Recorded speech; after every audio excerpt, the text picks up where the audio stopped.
तो आज स्टार्ट करेंगे इलेक्ट्रोस्टैटिक का लेक्चर नंबर 14, जिसमें हम लोग पढ़ेंगे इलेक्ट्रिक पोटेंशियल के बारे में। लास्ट लेक्चर में हम लोगों ने इलेक्ट्रोस्टैटिक पोटेंशियल इंटरेक्शन एनर्जी के बारे में पढ़ा था और उससे रिलेटेड कुछ प्रॉब्लम्स की थी। तो अभी अपन लोग स्टार्ट करेंगे इलेक्ट्रिक पोटेंशियल। होता क्या है बेटा, पहले तो ये बात समझेंगे कि इलेक्ट्रिक पोटेंशियल क्या है। समझो, इलेक्ट्रिक पोटेंशियल जो है, अगर हम बात करें इलेक्ट्रिक पोटेंशियल की,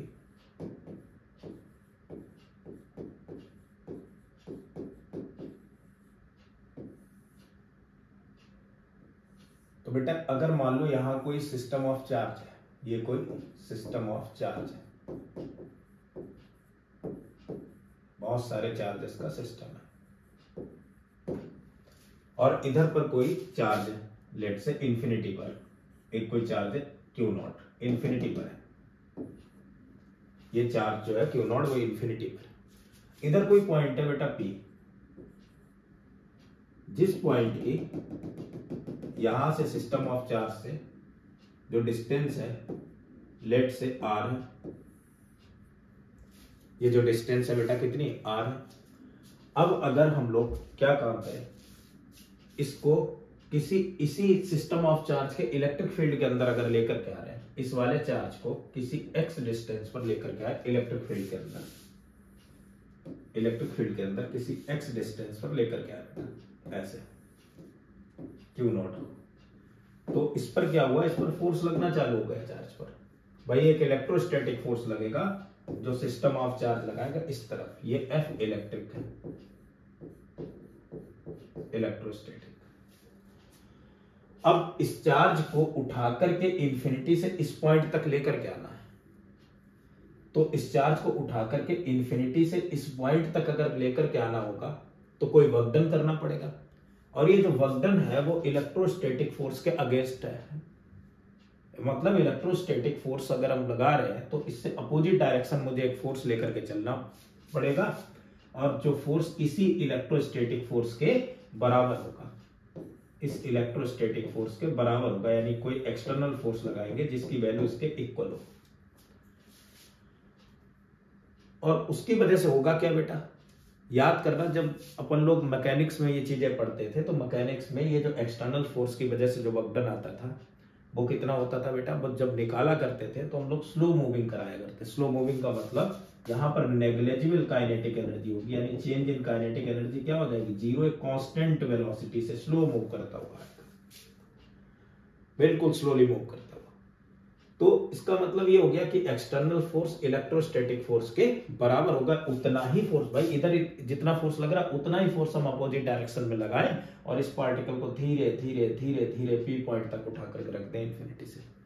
तब जो वर्क डन करना पड़ेगा अगेंस्ट द फील्ड, फील्ड के अगेंस्ट, कंजर्वेटिव फोर्स के अगेंस्ट जो वर्क डन करना पड़ेगा, वो वर्क डन जो होता है वो इलेक्ट्रोस्टैटिक पोटेंशियल एनर्जी के फॉर्म में कन्वर्ट हो जाता था, और work done per unit charge होगा वो इलेक्ट्रिक पोटेंशियल होगा। अच्छा, होता क्या था, जो work done against conservative force होता था, अदर देन कंजर्वेटिव फोर्स होता है, वो दो चीजों में कन्वर्ट होता है, या तो कहीं ना कहीं लॉस हो जाती थी एनर्जी, अदरवाइज पोटेंशियल एनर्जी में कन्वर्ट होता। तो यहां पर वही काम कर रहा हूं मैं, ये बता रहा हूं कि एनर्जी तो लॉस नहीं हो रही किसी हीट या कोई और फॉर्म में, क्या किसमें कन्वर्ट हो रही, पोटेंशियल एनर्जी की फॉर्म में कन्वर्ट हो रही। तो अपन लोग लिख सकते हैं इलेक्ट्रिक पोटेंशियल की डेफिनेशन क्या होगी बेटा, इंफिनिटी से किसी यूनिट चार्ज को, चार्ज पर यूनिट बात कर रहा हूं, इंफिनिटी से किसी यूनिट चार्ज को इलेक्ट्रिक फील्ड के अंदर किसी पॉइंट तक लाने में जो वर्क डन किया जाता है, that is called the electrostatic potential. ठीक है, सो अपन लोग लिख सकते हैं work done to carry, work done to carry a unit positive charge from infinity to electric field, infinity to a point, मान लिया ये पॉइंट P है, to a point P in electric field,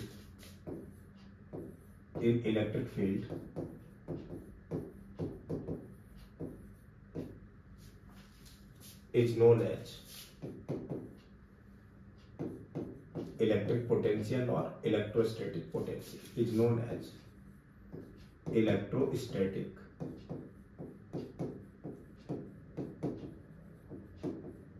potential.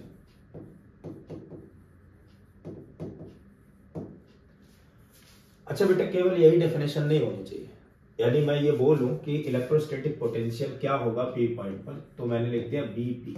क्या होना चाहिए? Work done by external force. कहां से कहां तक लेकर के आ रहे हैं? From infinity to point P per unit charge. Charge कितना लेकर के आया? अभी क्यू नॉट लेकर के आया। पर यूनिट चार्ज की बात करेंगे तो अपॉन में क्यू नॉट। कब? जब चेंज इन काइनेटिक एनर्जी क्या हो? जीरो, मतलब स्लो प्रोसेस हो। इसको हम लोग कहेंगे इलेक्ट्रोस्टैटिक पोटेंशियल।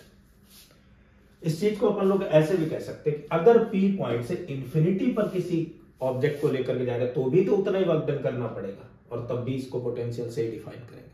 अच्छा, पी से जब ये इंफिनिटी पर जाएगा तब कौन काम करेगा? तब क्या मुझे वर्क डन अगेंस्ट कंजर्वेटिव लगाना पड़ेगा? नहीं भाई, इलेक्ट्रिक फील्ड खुद ही इधर इसे इधर यहां से यहां पहुंचा देगा। भाई इलेक्ट्रिक फील्ड ऑफ लाइंस अगर मान लो इधर की तरफ थी और ये चार्ज था ऐसे क्यू नॉट, तो इस पर एक फोर्स लगेगा, और जैसे इस पर एक फोर्स लगेगा तो फोर्स क्या काम करेगा? इसे आगे की तरफ ऐसे बढ़ाता हुआ चला जाएगा, और ये फोर्स अगर इसे इधर की तरफ बढ़ाता हुआ चला जाएगा, इस पर एक फोर्स लगेगा, इसे आगे की तरफ बढ़ाता हुआ चला जाएगा, तब क्या आ जाएगा?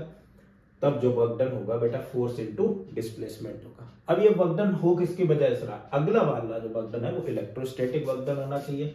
तो इधर से इधर पहुंचा, अगर इंफिनिटी से इस तरफ पहुंच रहा है, तो जितना वर्क डन इधर से इधर जाने में हमने पॉजिटिव किया, उतना ही वर्क डन इधर से इधर जाने में क्या होगा? नेगेटिव होगा। क्यों होगा? क्योंकि अगर वर्क एनर्जी थ्योरम की भाई बात करें बालक, तो वर्क एनर्जी थ्योरम क्या थी? वर्क एनर्जी थ्योरम थी work done by all forces, work done by all forces. Work energy theorem की अगर बात कर रहे थे तो work done by all forces equal to the change in kinetic energy. अब ऑल फोर्सेस में कौन कौन से आ रहे हैं? यहां पर तो दो फोर्स की वजह से हो रहा है वर्क डन। एक तो एक्सटर्नल फोर्स की वजह से वर्क डन, प्लस दूसरा वर्क डन किसकी वजह से? इलेक्ट्रोस्टैटिक फोर्स की वजह से। मैंने कहा स्लो प्रोसेस है, चेंज इन काइनेटिक एनर्जी क्या कर दी? जीरो। तो work done by external force equal to होना चाहिए minus of work done by electrostatic force. तो क्या मैं यहां पर ये लिख सकता हूं कि potential at point P equal to minus of work done by electric force, कहां से कहां तक? पहले तो पी से इंफिनिटी लाए थे, इस बार में इलेक्ट्रोस्टैटिक फोर्स तो इस तरफ लग रहा होगा, तो उसकी वजह से वर्क डन क्या कहां ले जाएगा? पी से लेकर के इंफिनिटी तक अपॉन में क्यू नॉट। यहां जरूरी नहीं है बेटा कि काइनेटिक एनर्जी जो है वो कैसी हो? जीरो के इक्वल हो। चेंज इन काइनेटिक एनर्जी मतलब स्लो प्रोसेस नहीं भी हो सकता, तेजी से भी काम कर जाएगा। वो तो केवल उसके लिए लिया करते थे जब हम लोग अगेंस्ट कंजर्वेटिव फोर्स लगाते थे, तब स्लो प्रोसेस होगा। ठीक है, तो पोटेंशियल को एक तरीके से और डिफाइन कर सकते हैं भाई। पोटेंशियल को डिफाइन कर सकते हैं कि potential is defined as, potential at point is defined as work done by the electrostatic force, work done by the electrostatic force from कहां से बेटा? Work done to an unit charge, work done to carry a unit charge by electrostatic force from point P to infinity. ठीक है, तो work done to bring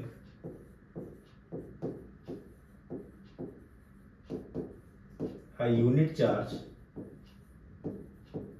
unit positive charge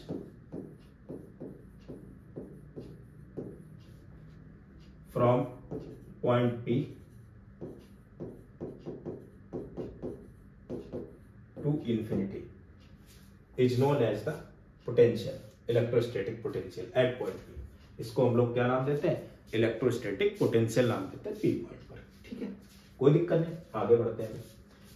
आगे अगर देखा जाए तो इसे एक तरीके से और अपन लोग समझ सकते हैं। मान लो यहां पर ये कोई सिस्टम ऑफ चार्ज है, ये कोई सिस्टम ऑफ चार्ज है,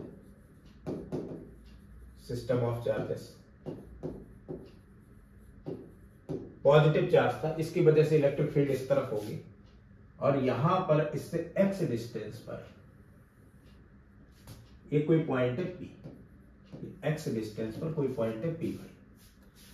एक्स डिस्टेंस पर अगर कोई पॉइंट पी है तो इस पर क्या होगा बेटा, इस पर लगेगा एक, इस पर एक कोई चार्ज यहां पर रखा है मान लो Q0, ठीक है। अब इस Q0 चार्ज पर इस सिस्टम ऑफ चार्ज की वजह से एक फील्ड होगा, वो इस डायरेक्शन में लेट E। तो इस पर फोर्स भी किधर लगेगा, तो एक बच्चा बोलेगा सर फोर्स तो इस पर लगना चाहिए F vector equal to Q0 into E vector, direction होगी इधर, ये इस डायरेक्शन में इस पर एक फोर्स लगेगा जिधर की तरफ इलेक्ट्रिक फील्ड होगी। और अगर मुझे यहां से किसी R पॉइंट तक लेकर के आना है, इस पॉइंट से R पॉइंट तक लेकर के आना है, किसको लेकर के आना है बेटा, इस चार्ज को, तो कितना वर्क डन करना पड़ेगा, तो अब तो work done against conservative force यानी इस फोर्स के अगेंस्ट करना पड़ेगा। तो इस फोर्स के अगेंस्ट अगर वर्क डन करना पड़ेगा तो ये जो फोर्स है इससे अपोजिट डायरेक्शन वाला दूसरा फोर्स लेकर के चलेंगे, तो जो वर्क डन होगा बाय एक्सटर्नल फोर्स, छोटा सा work done by external force, वो क्या होना चाहिए बेटा, वो होना चाहिए F डॉट dx, और F क्या होगा बेटा, इस बार में एक्सटर्नल, F एक्सटर्नल क्या होना चाहिए, F एक्सटर्नल तो होगा, F एक्सटर्नल वेक्टर कितना होगा भाई, minus of F electrostatic force, और F इलेक्ट्रोस्टैटिक फोर्स तो Q0 E, इसका अगर मैं माइनस कर दूंगा तो minus Q0 E dot dx, ये dw एक्सटर्नल हो गया। इंटीग्रेट अगर कर दूंगा तो यहां पर W एक्सटर्नल आ गया, कहां से लिमिट लगाऊंगा मैं, इंफिनिटी से लेकर के R तक, ये W एक्सटर्नल हो गया, कितना आ गया बेटा, माइनस इंफिनिटी से R तक Q0 E डॉट dx।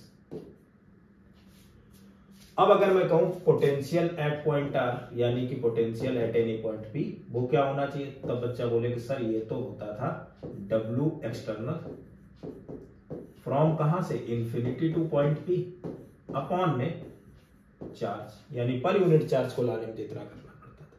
तो इधर अपन लोग लिखेंगे माइनस का infinity to R Q0 E dot dx upon में चार्ज कितना हो जाएगा भाई Q0, Q0 से तो Q0 को उड़ा दिया, तो potential at any point is also defined as infinity to R integration E dot dx, ये भी लिख सकते हैं। तो यहां से एक बात क्लियर हुई कि पोटेंशियल तो स्केलर क्वांटिटी, क्योंकि दो वेक्टर क्वांटिटी है यहां पर, इलेक्ट्रिक फील्ड और डिस्प्लेसमेंट, और इनका जब डॉट प्रोडक्ट होगा तो क्या बनेगी, स्केलर क्वांटिटी। तो मैं लिख सकता हूं कि ये जो पोटेंशियल होगा, potential is a scalar quantity, कैसी क्वांटिटी बेटा, स्केलर है। दूसरी चीज क्या है, इसकी अगर यूनिट की बात की जाए तो पोटेंशियल की यूनिट होगी या तो जूल पर कूलम, क्योंकि जूल क्या है, वर्क की यूनिट, जूल अपॉन कूलम, तो जूल पर कूलम, या वोल्ट, एक नाम और होगा वोल्ट।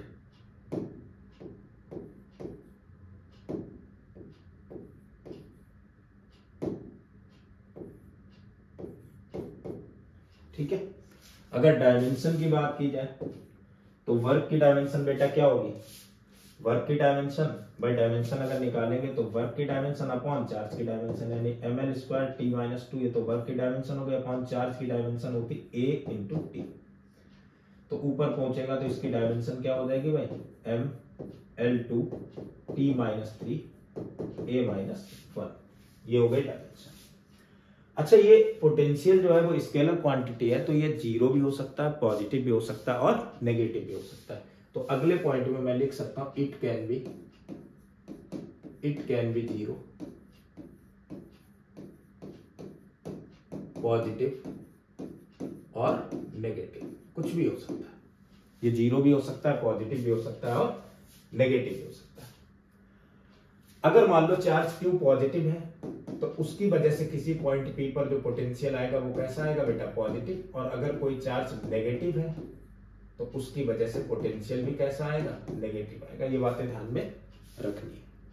अच्छा, किसी भी पॉइंट पर अगर पोटेंशियल डिफाइन करेंगे तो वो इंफिनिटी के रेस्पेक्ट में डिफाइन करते हैं, तो रेफरेंस किसको लेना होगा बेटा, में रेफरेंस लेना होगा इंफिनिटी को।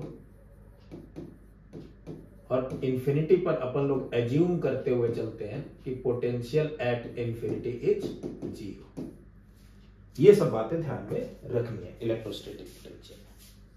चलो बेटा एक काम करते हैं, इसी एक न्यूमेरिकल की हेल्प से ये बात अगर देख लें तो मेरे ख्याल से ज्यादा बेहतर तरीके से समझ में आ जाएगी। समझो इस बात को, जो डेफिनेशन लिखी है तो डेफिनेशन को अपन लोग एक न्यूमेरिकल की हेल्प से थोड़ा सा समझ लेते हैं। न्यूमेरिकल कुछ इस तरीके का है कि मान लो ये कोई सिस्टम ऑफ चार्ज है, ये दे रखा है कोई सिस्टम ऑफ चार्ज, बहुत सारे चार्जेस है उनका सिस्टम है।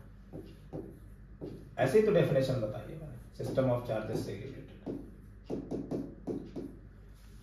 और यहां पर कोई इन्फिनिटी पर कोई चार्ज है जिसकी वैल्यू है 5 मिली कूलॉम, ये चार्ज है।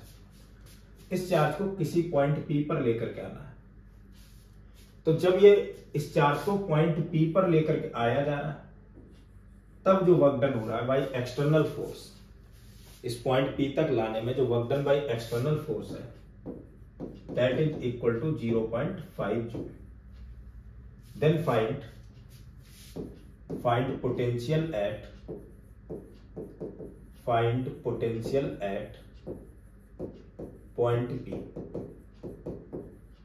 P पॉइंट का पोटेंशियल क्या होगा। अच्छा पोटेंशियल P पॉइंट पर अगर निकालना है तो यार मैंने बताया कि पोटेंशियल एट पॉइंट P क्या होना चाहिए, इन्फिनिटी से लेकर के आ रहे हैं, किसे लेकर के आ रहे हैं, इन्फिनिटी से P पॉइंट तक किसी पार्टिकल को ले आने में जो एक्सटर्नल फोर्स की वजह से जो वर्क डन होता है उससे अगर अपन लोग चार्ज को डिवाइड कर देते हैं तो यही तो पोटेंशियल है एट पॉइंट P पर। यही तो डेफिनेशन थी पहली वाली जो डेफिनेशन थी, ठीक है। तो इस पॉइंट पर जो पोटेंशियल आ जाएगा वो कितना आ जाएगा, W external that is the 0.5 joule upon में चार्ज 5 मिली कूलॉम यानी कि 10 टू द पावर -3। इससे अगर सॉल्व करेंगे 5 से 5 कैंसिल, ऊपर पहुंचेगा तो हो जाएगा बेटा 100 जूल पर कूलॉम या 100 वोल्ट, ये आंसर आ जाएगा। तो एक डेफिनेशन तो समझ में आ गई। इसकी क्या है डेफिनेशन कि इन्फिनिटी से किसी चार्ज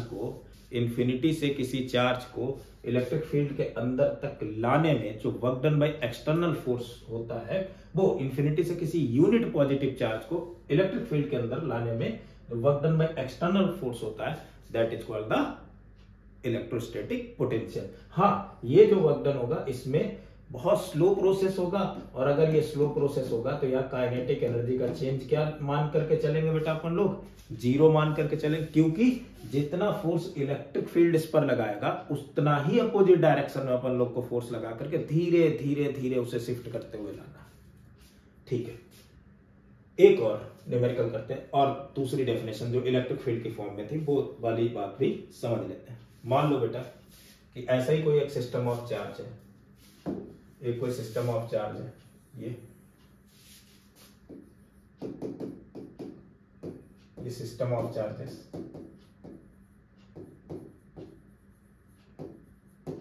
इस तरीके से दे रखते हैं, और यहां पर कोई चार्ज है दैट इज -2 मिली कूलॉम। इस बार चार्ज कितना बेटा, -2 मिली कूलॉम है, ठीक है।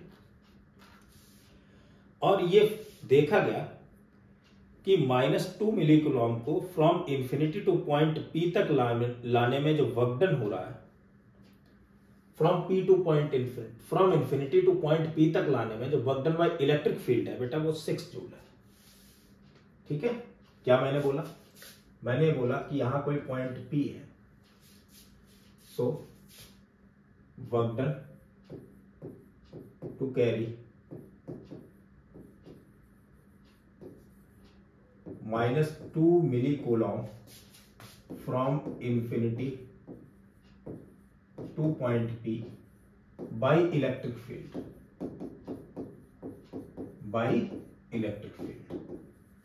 Is 4 joule.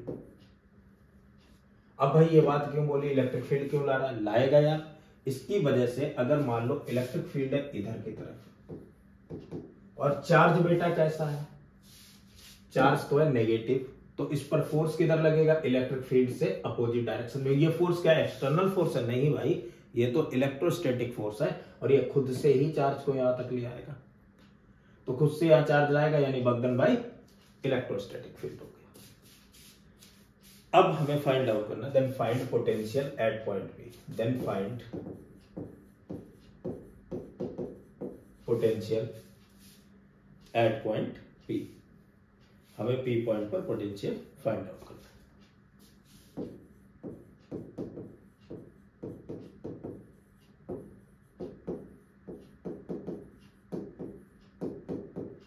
पी पॉइंट पर पोटेंशियल कितना होगा। ठीक है बच्चे, ये बात थोड़ी बहुत समझ में आ रही होगी। समझो क्या होगा, तो potential at point P due to electrostatic force. ऐसा नहीं है कि इधर से इधर ही ले जाएगा, नेगेटिव चार्ज से इस तरफ लाएगा। अब work done against conservative force जो होगा, यानी डब्ल्यू एक्सटर्नल, वो इन्फिनिटी से इधर पी से इन्फिनिटी ले जाने में लगेगा। तो पोटेंशियल एट पॉइंट पी क्या होगा, माइनस का work done by electrostatic force, minus का work done by the electrostatic force from infinity to P.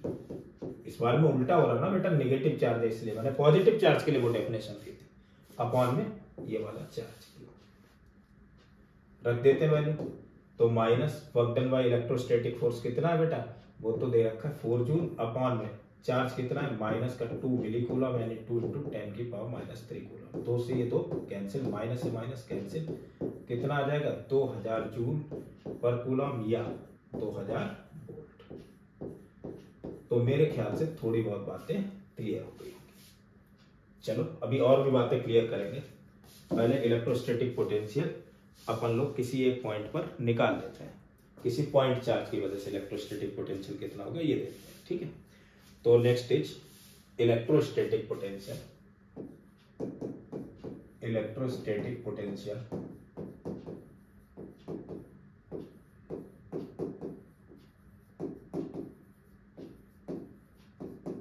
Due to a point charge.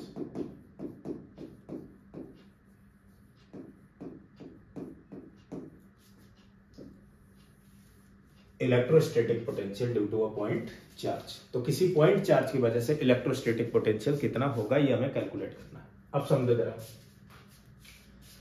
मान लो यहां पर कोई एक पॉइंट चार्ज है, सिस्टम ऑफ चार्ज नहीं, यहां पर कोई एक पॉइंट चार्ज है।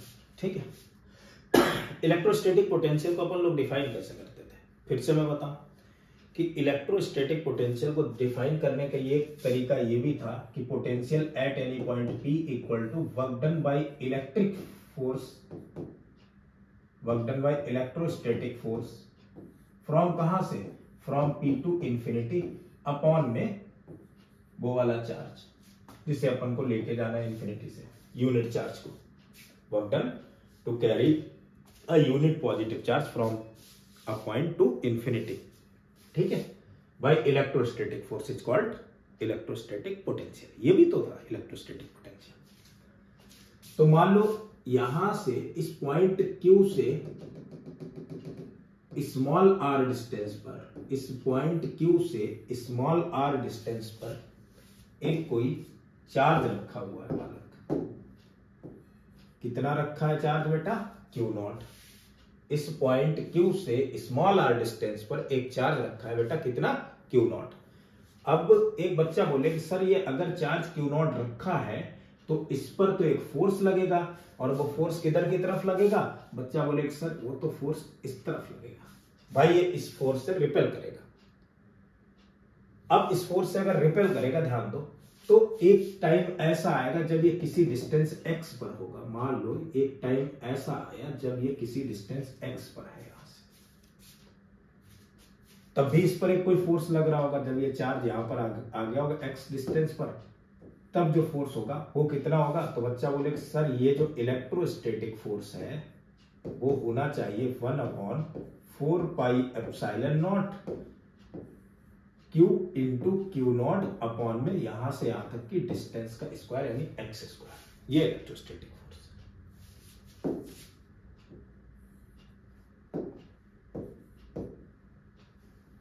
ये हो गया इलेक्ट्रोस्टैटिक फोर्स।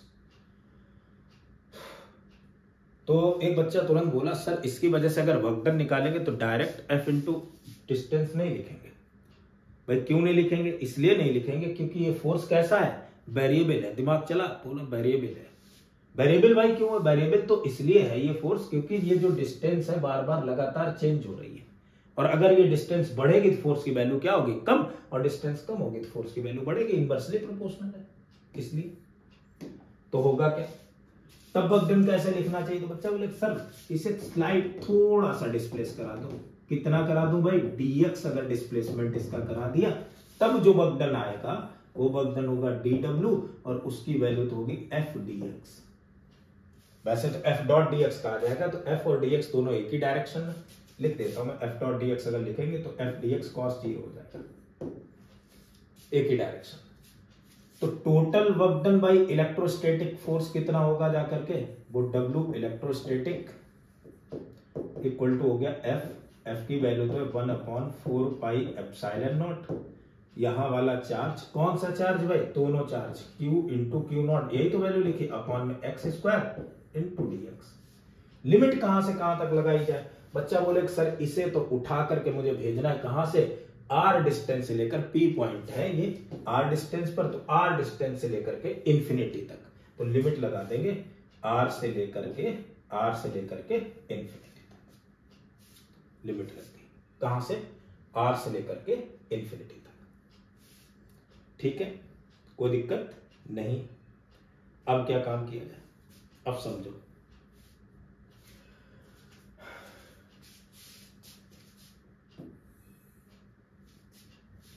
तो अब क्या आ जाएगा? इसे अगर डिफरेंशिएट करेंगे बेटा, कितना आ जाएगा? W electric equal to 1/4 pi epsilon naught, और Q इंटू क्यू नॉट तो कांस्टेंट है, क्या हो गया? 1/x square dx।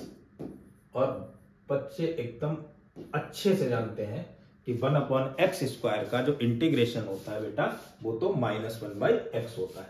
तो W इलेक्ट्रोस्टैटिक फोर्स ये होना चाहिए Q into Q naught upon में 4 पाई एप्सिलॉन नॉट, और ये बन जाएगा माइनस का 1/x। लिमिट r से लेकर के इंफिनिटी, पहले अपर लिमिट और माइनस लोअर लिमिट, तो क्या बन जाएगा? ये W electrostatic force equal to Q into Q naught upon में 4 pi epsilon naught times of 1/r।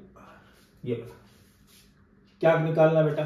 Potential at point P, तो यहां पर इसकी वैल्यू उठा के रख दो, कितनी आ जाएगी? Potential at point P W electrostatic upon में क्यू नॉट, कैलकुलेट करेंगे तो बन जाएगा बेटा 1/4 pi epsilon not capital Q by R।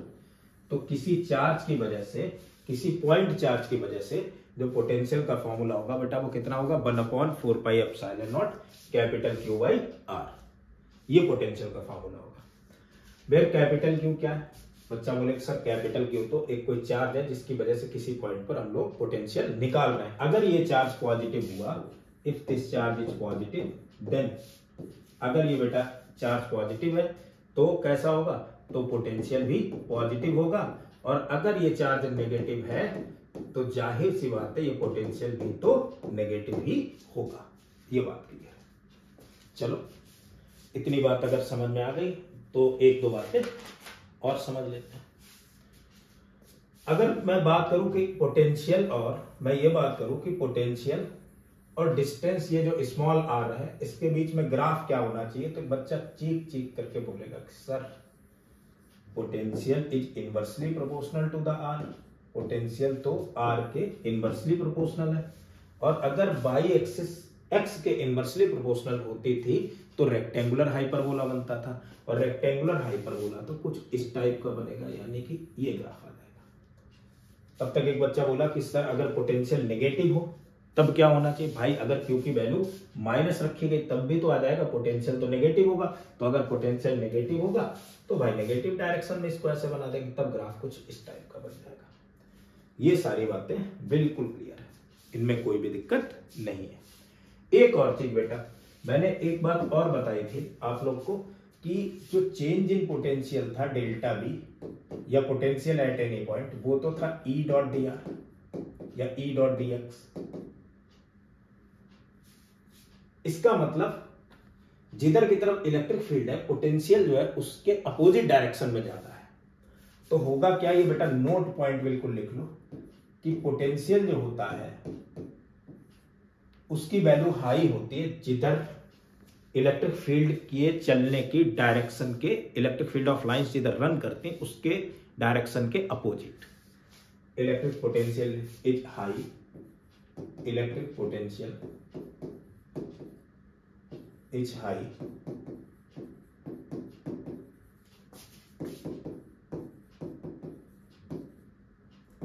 opposite to the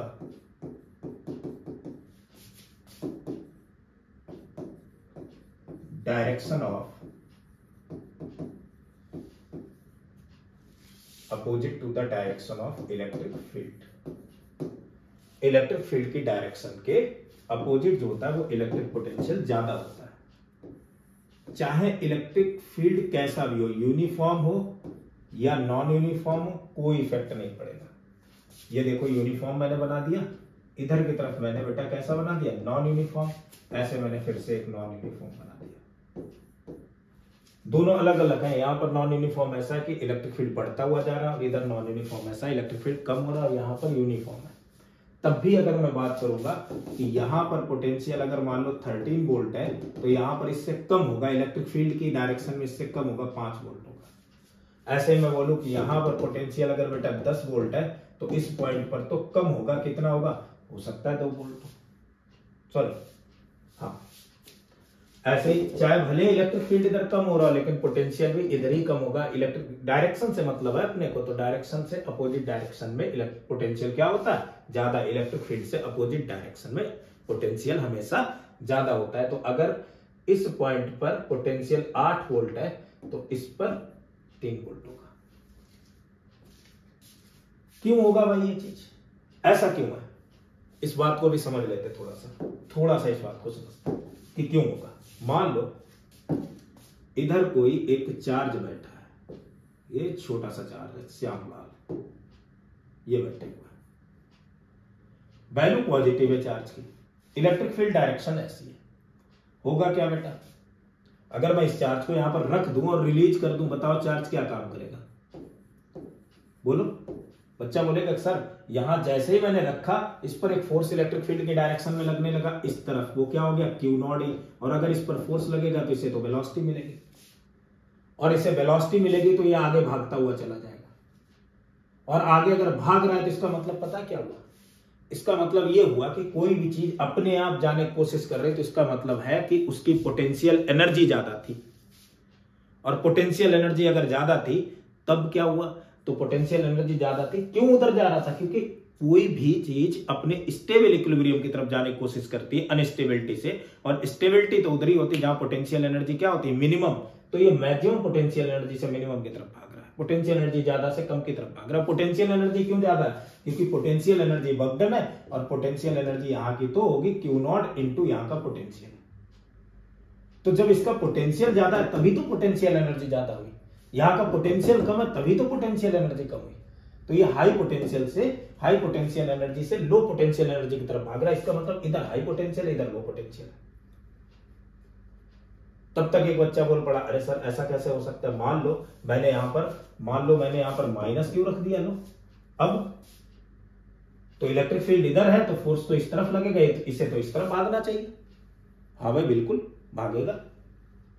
फिर सर इधर तो पोटेंशियल कम है, इधर पोटेंशियल ज्यादा है, तो लो पोटेंशियल से हाई पोटेंशियल भाग रहा। बेटा इलेक्ट्रिक फील्ड हमेशा कोई भी चीज अपनी मिनिमम पोटेंशियल एनर्जी से मिनिमम पोटेंशियल एनर्जी की तरफ जाती है, मैक्सिमम पोटेंशियल एनर्जी से हायर पोटेंशियल एनर्जी से लोअर पोटेंशियल एनर्जी तक जाती है। हायर पोटेंशियल एनर्जी कैसी होती है, जहां पर कोई सिस्टम जो होता है वो कैसा होता है बेटा, अनस्टेबल होता है। तो यहां पोटेंशियल एनर्जी ज्यादा है यार, इधर कम है।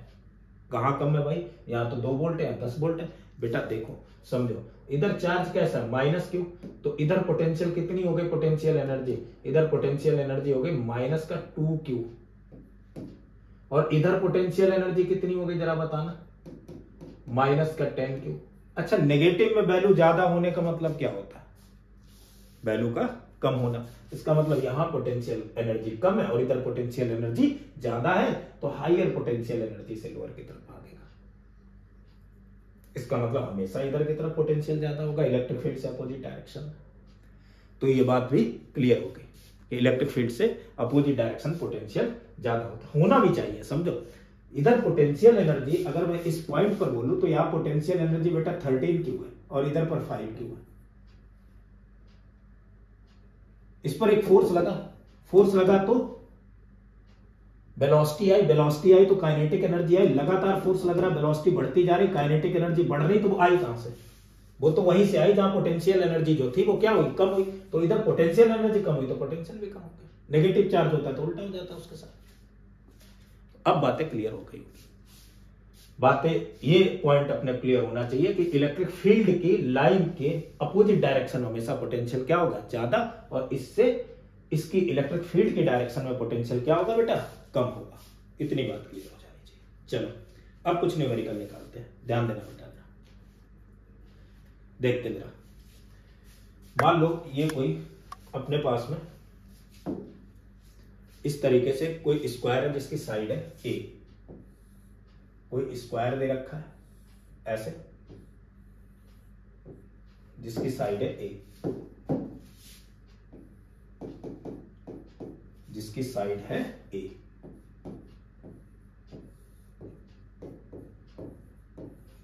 ए साइड का कोई स्क्वायर है।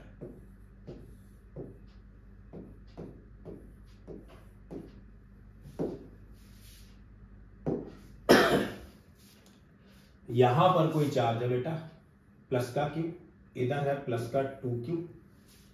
ऐसे ही एक यहां पर चार्ज है बेटा 3q, और एक कोई और चार्ज है वो दे रखा है माइनस का q।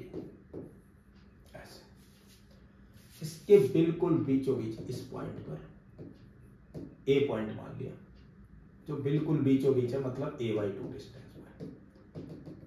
या सेंटर है, इधर पॉइंट मान लिया बी, और इस पर मिड पॉइंट मान लिया सी। ये 3 पॉइंट है अपने पास में, कौन सा, ए, बी और सी। इन पॉइंट पर पोटेंशियल फाइंड आउट करना है, नेट पोटेंशियल। ठीक है, फाइंड पोटेंशियल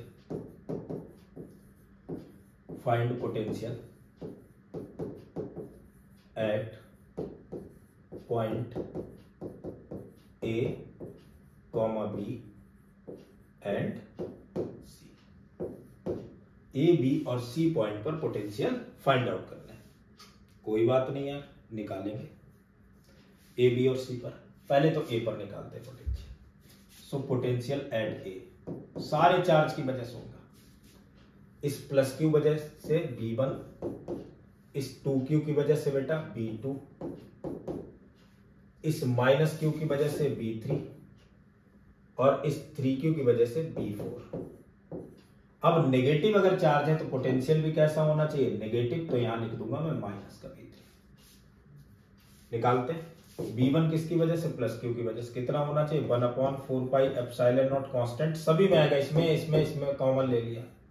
यहां वाला चार्ज Q अपॉन यहां से यहां तक की डिस्टेंस बेटा कितनी हो गई, a/2। B2 किसकी वजह से आ रहा था, 2q की वजह से। तो ये वाली डिस्टेंस पता होनी चाहिए। अब कितनी होगी ये वाली डिस्टेंस, बड़े आराम से कैलकुलेट कर लेंगे भाई।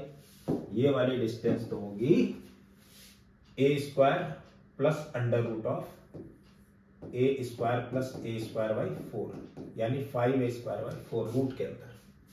तो इधर चार्ज हो गया 2q अपॉन में रूट में 5, ये तो बाहर हो जाएगा बाई 4 का 2 का ऊपर मल्टीप्लाई, कितना हो गया 4, माइनस B3 तो इस वाले की वजह से, वो कितना होगा माइनस का q अपॉन में इधर से इधर तक की डिस्टेंस a/2 प्लस B4 इस वाले की वजह से। ये भी डिस्टेंस वही होगी, तो कितना हो जाएगा बेटा 6q अपॉन में a√5।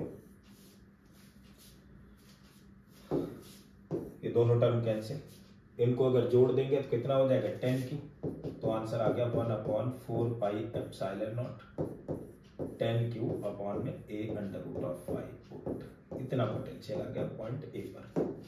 ऐसे ही मैं पूछूंगा potential at point B point पर पोटेंशियल कितना होगा, वो भी कैलकुलेट करना है। चलो समझते हैं। तो बेटा बी पॉइंट कहां पर है, बी पॉइंट तो है बिल्कुल बीचों बीच, यानी सेंटर पर। तो इस पॉइंट पर पोटेंशियल देखो, एक तो इस वाले चार्ज की वजह से आएगा, एक इस वाले चार्ज की वजह से आएगा, एक इस वाले चार्ज की वजह से आएगा, एक इस वाले चार्ज की वजह से आएगा। ठीक है, तो बी पॉइंट पर पोटेंशियल इन चारों की वजह से आएगा। लेट से प्लस क्यू चार्ज की वजह से पोटेंशियल क्या मान रहे थे बेटा, B1, 2Q की वजह से B2, माइनस क्यू की वजह से B3 और 3Q की वजह से B4, यही तो माना था। कॉमन क्या था भाई, सिंपल सी बात थी, कॉमन हो गया 1/4πε0। क्या काम करेंगे, B1 प्लस क्यू की वजह से Q अपॉन में यहां से यहां तक की डिस्टेंस, अब स्क्वायर है तो ये वाली डिस्टेंस a/√2 होती थी, तो क्या लिख लेंगे बेटा, Q अपॉन में a/√2।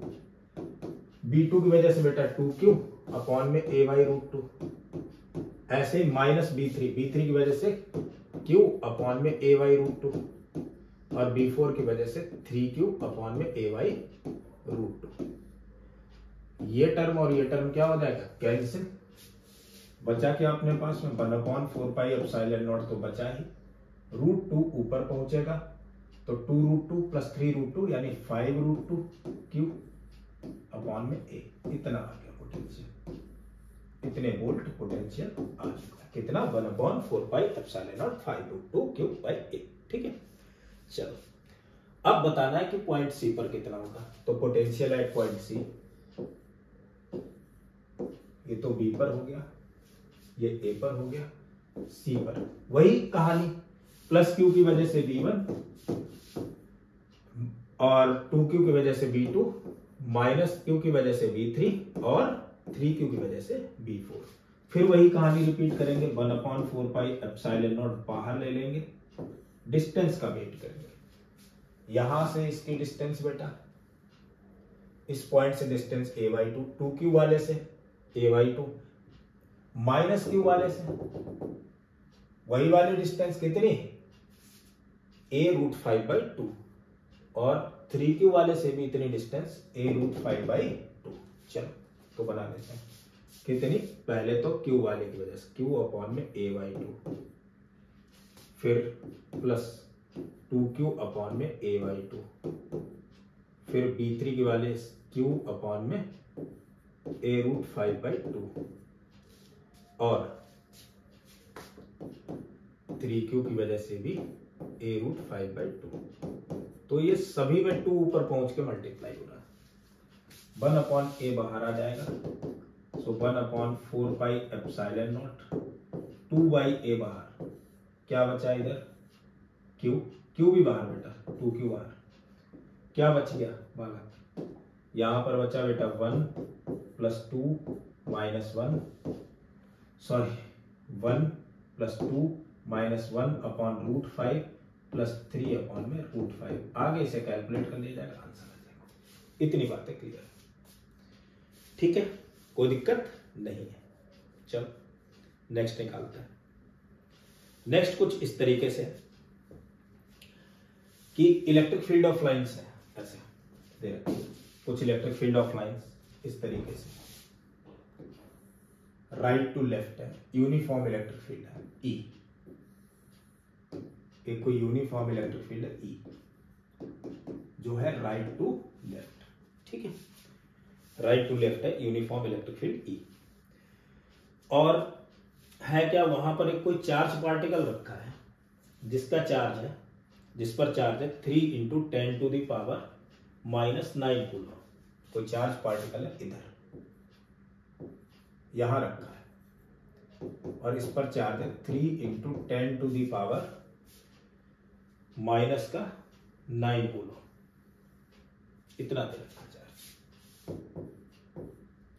अभी ये रेस्ट में इलेक्ट्रिक फील्ड, इस पर एक फोर्स लगाया गया, यानी कि रेस्ट से रिलीज होगा, तो ये released from the rest, charge particle जो है वो रेस्ट से रिलीज हो रहा है, रिलीज फ्रॉम द रेस्ट। इस पर भाई फोर्स लगेगा ना इलेक्ट्रिक फील्ड के डायरेक्शन में, इधर भागने की कोशिश करेगा।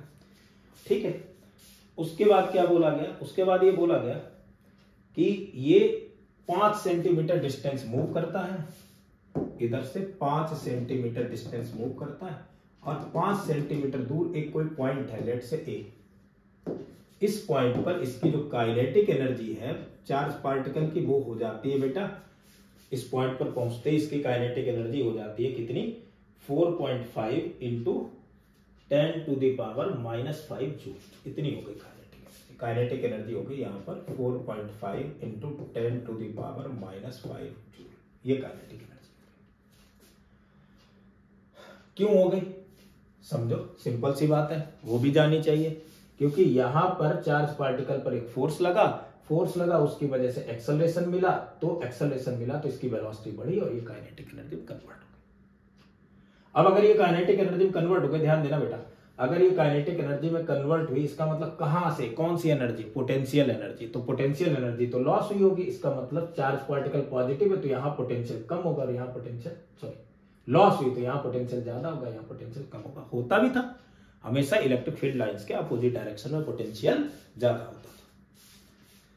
तो ऐसा ही है कुछ कहानी, यानी इस पॉइंट पर पोटेंशियल है, इस पॉइंट पर पोटेंशियल B1 मान लिया, इस पर मैंने पोटेंशियल मान लिया B2 और B1 की तो वैल्यू B2 से ज्यादा है, B1 is greater than B2।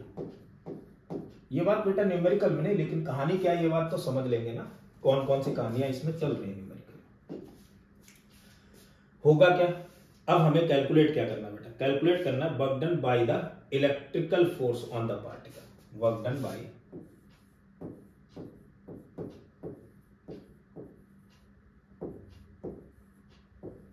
Electrostatic force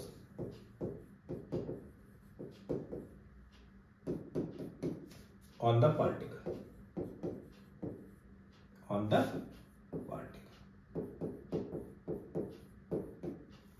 चलो तो इलेक्ट्रोस्टैटिक फोर्स की वजह से वर्क डन कितना होगा वो हम लोग कैलकुलेट कर लेंगे। समझो बेटा जरा, अगर मुझे इलेक्ट्रोस्टैटिक फोर्स की वजह से वर्क डन निकालना है तो वो होना किसके इक्वल चाहिए भाई, इलेक्ट्रोस्टैटिक फोर्स ने वही तो वर्क डन किया जिसने काइनेटिक एनर्जी इसकी बढ़ा दी। तो work done by electrostatic force is equal to the change in kinetic energy. यहां आएगा चेंज इन काइनेटिक एनर्जी, मैंने बोला था उधर चेंज इन काइनेटिक एनर्जी नहीं आता था जब work done against conservative force electric field के अपोजिट डायरेक्शन में ले जाने में लगता था। इलेक्ट्रिक फील्ड के डायरेक्शन में ले जाओगे तो आएगा, ठीक। तो equal to the change in kinetic energy, तो चेंज इन काइनेटिक एनर्जी वाला कितना होगा, तो चेंज इन काइनेटिक एनर्जी तो निकाल लेते हैं भाई, final kinetic energy that is the 4.5 into 10⁻⁻⁵ joule और इनिशियल तो गई 0, तो कितना आ गया 4.5 इंटू 10⁻⁻⁵ जूल, एक आंसर आ गया। ये डिस्टेंस से बोली गई कि ये तो 5 सेंटीमीटर है। अब एक चीज और पूछ ली उन्होंने, find magnitude of electric field, second point पूछा उन्होंने, फाइंड मैग्नीट्यूड ऑफ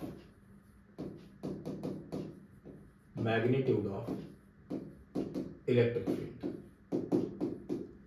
निकाल सकते हैं बेटा। एक चीज ध्यान दो, ये तो यूनिफॉर्म इलेक्ट्रिक फील्ड है ना, तो इस पर फोर्स भी तो यूनिफॉर्म ही लग रहा होगा भाई, फोर्स का मैग्नीट्यूड तो चेंज नहीं हो रहा, तो जब वर्क डन यूनिफॉर्म की वजह से निकालते हैं तो फोर्स इनटू डिस्प्लेसमेंट सीधे सीधे कर सकते हैं। तो वर्क डन इक्वल टू होगा फोर्स, इस पर फोर्स कितना हो गया Q इंटू ई, और डिस्प्लेसमेंट कितने का हुआ बेटा 5 सेंटीमीटर, यानी 5 इंटू 10⁻⁻²। वर्क डन तो कैलकुलेट कर चुके हैं अपन लोग, कितना आया 4.5 इंटू 10⁻⁵, Q मतलब इसका चार्ज वो दे रखा है 3 into 10⁻⁹ into electric field E into 5 into 10⁻²। Cancel out होगा कुछ, हाँ भाई क्यों नहीं होगा, 5 से इसे कैंसिल करेंगे 0.9 आ जाएगा, 3 से इसे कैंसिल करेंगे 0.3 आ जाएगा, 10⁻⁵ और -9 कैंसिल होगा -4 और ये हो गया -6, तो E इंटू 10⁻⁻⁶। यहां से पॉइंट हटाओ, यहाँ पावर -5 करो, सो E की वैल्यू आ गई 3/10⁻⁵, so E is what 3 into 10⁵ newton per coulomb. Third point देखो, अब मुझे एक चीज और निकालनी है कि potential of starting point with respect to the end point, यानी 5 सेंटीमीटर वाला डिस्टेंस वाला। तो यानी मुझे कैलकुलेट करना बेटा B1 माइनस B2, ये भी कैलकुलेट करना। अब B1 माइनस B2 क्या होगा यार, बड़ा आसानी से कैलकुलेट कर सकते हैं। मैं अगर वर्क एनर्जी थ्योरम लगा दूं तो काम बन जाना चाहिए, ठीक है। वर्क एनर्जी थ्योरम क्या होगी, work done equal to change in kinetic energy, work done equal to change in kinetic energy. और वर्क डन है क्या है बताओ, सिंपल सी बात है, वर्क डन किस वजह से आया, वर्क डन तो यहाँ चेंज इन पोटेंशियल एनर्जी के बराबर है ना। तो मैं लिख सकता हूं जो पोटेंशियल एनर्जी में चेंज हुआ है, एक पोटेंशियल एनर्जी QB1, दूसरी हो गई QB2, एक से दूसरे को माइनस कर दिया, यही तो चेंज इन काइनेटिक एनर्जी होगा, और वो तो है 4.5 into 10 to the power -5 joule. So V1 minus V2 is what, 4.5 into 10 to the power -5 upon में 3 into 10 to the power -9।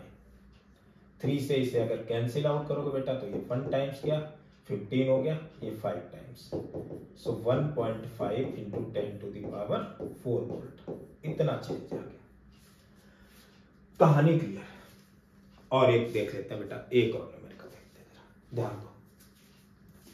Numerical कुछ इस तरीके का है कि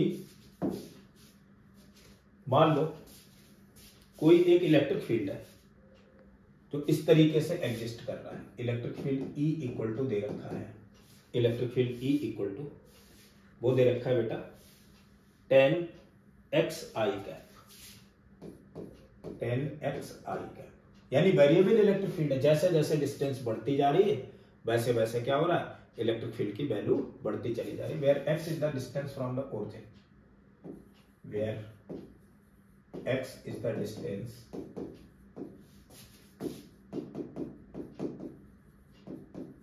from the origin, x क्या है, डिस्टेंस है कहां से, ओरिजिन से, ठीक है। तो फाइंड आउट करना है बेटा क्या, calculate electric potential at 10 meter, 20 meter, calculate electric potential at 10 meter, 20 meter, if potential at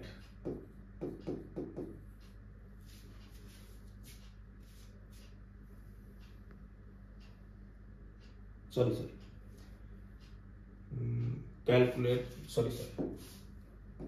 ऐसे दे रखा, if potential at 10, 20 is 0, अगर 10 मीटर 20 मीटर पर पोटेंशियल 0 हो, देन कैलकुलेट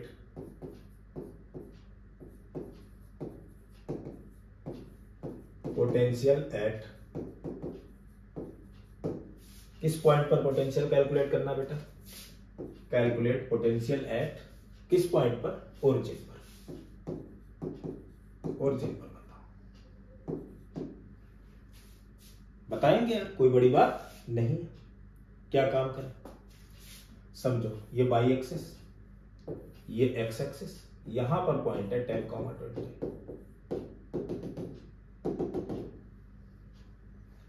इलेक्ट्रिक फील्ड जो है बेटा इधर की तरफ स्ट्रांग होगा, ऐसे चल रहा है I कैप की डायरेक्शन। इसका मतलब पोटेंशियल जो है ओरिजिन पर ज्यादा होगा और इस पॉइंट पर कम होगा, क्योंकि पोटेंशियल क्या होता है बेटा, बोलो, पोटेंशियल जो होता है वो इधर हायर पोटेंशियल और इधर लोअर पोटेंशियल। तो potential at origin minus potential at this point, इसे B मान लो, तो potential at point B equal to E dot dx, negative रखने की जरूरत ही नहीं, मैंने तो ऐसा डिफाइन ही किया, इधर से इधर थोड़ी ना लेके गया, इधर से कर लिया। E क्या है, लिमिट कहां से कहां तक बेटा, 0 से लेकर के किधर चले, एक्स एक्सिस में 10 तक, 0 से 10 और बस। E की वैल्यू बेटा क्या है, 10xi क्या, और dx वेक्टर भी तो इधर की डायरेक्शन में, तो 10x लिख सकते हैं, 10x dx। सो 0 से 10x dx cos 0, क्योंकि दोनों वेक्टर की डायरेक्शन क्या है, सेम E और dx वेक्टर। तो 10x, 10 तो बाहर आ गया, x dx का इंटीग्रेशन हो जाएगा x²/2, लिमिट 0 से लेकर के 10 तक। Potential at origin find out करना है, potential at point B is 0, so potential at origin is 10 into, upper limit रखेंगे 10 का स्क्वायर यानी 100/2, लोअर लिमिट तो 0 हो गई, 2 से इसे कैंसिल किया बेटा 5, कितना आ जाएगा 500 वोल्ट। ये आंसर आ गया। तो मेरे ख्याल से ये बात भी क्लियर हो गई। तो आज बेटा अपन लोगों ने पॉइंट चार्ज की वजह से पोटेंशियल को देखा। बहुत सिंपल सी चीज है, बेसिक चीज है इसकी पढ़ी। अगले लेक्चर में कुछ और इसके पॉइंट्स लेकर के आएंगे, उनको पढ़ेंगे। तब तक के लिए